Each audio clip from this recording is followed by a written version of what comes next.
Assalamualaikum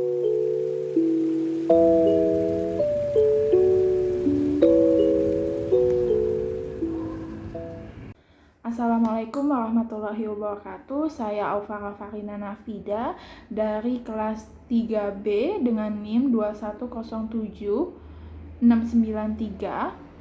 akan mempresentasikan atau menjelaskan peran sekolah dalam pengembangan pendidikan multikultural. Multikultural berasal dari dua kata. Yang pertama itu multi, yang berarti banyak atau lebih dari satu, dan berasal dari kata kultural yang mempunyai arti kebudayaan. Jadi multikultural adalah keragaman akan budaya. Pendidikan multikultural menurut pendapat Banks adalah atau merupakan suatu rangkaian kepercayaan dan penjelasan yang mengakui dan menilai pentingnya keragaman budaya dan etnis di dalam bentuk gaya hidup, pengalaman sosial, identitas pribadi, kesempatan pendidikan dari individu, kelompok maupun negara.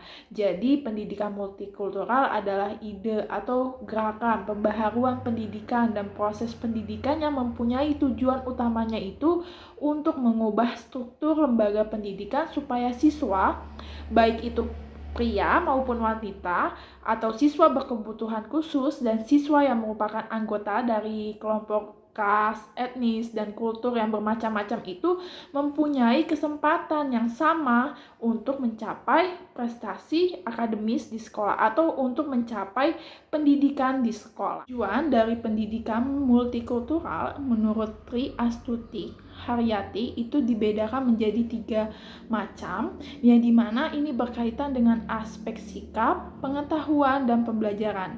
Aspek sikap itu berkaitan dengan mengembangkan kemampuan toleransi budaya. Yang kedua itu aspek pengetahuan, di mana ini untuk mempelajari bahasa dan budaya yang dimiliki oleh kelompok lain. Yang ketiga atau yang terakhir itu tentang aspek pembelajaran, di mana hal ini untuk memperbaiki kesalahpahaman yang terjadi tentang suatu kelompok budaya tertentu. Lalu bagaimana sih perannya sekolah dalam mengembangkan pendidikan multikultural? Jadi selain sebagai tempat untuk mengembangkan kompetensi, sekolah juga berfungsi sebagai tempat untuk mengembangkan kepekaan sosial di lingkungannya agar interaksi di lingkungan sekolah itu berjalan dengan baik. Jadi dalam interaksi ini kan pasti terjadi antara individu dan kelompok atau individu dengan individu, kelompok dan kelompok, yang dimana setiap individu itu memiliki perbedaan, baik itu dari latar belakang budayanya atau dari status sosialnya. Si antar siswa ini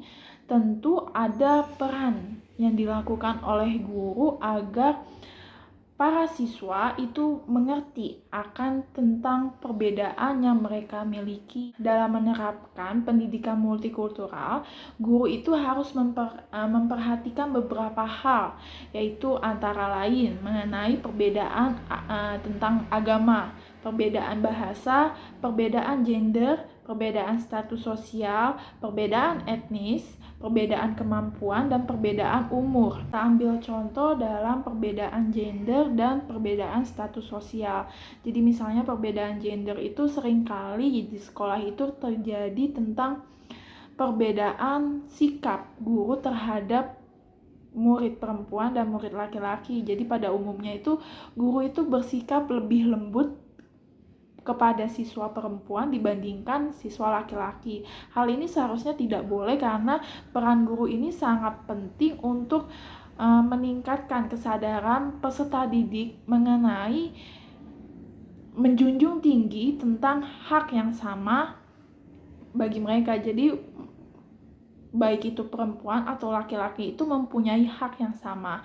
Kemudian perbedaan status sosial.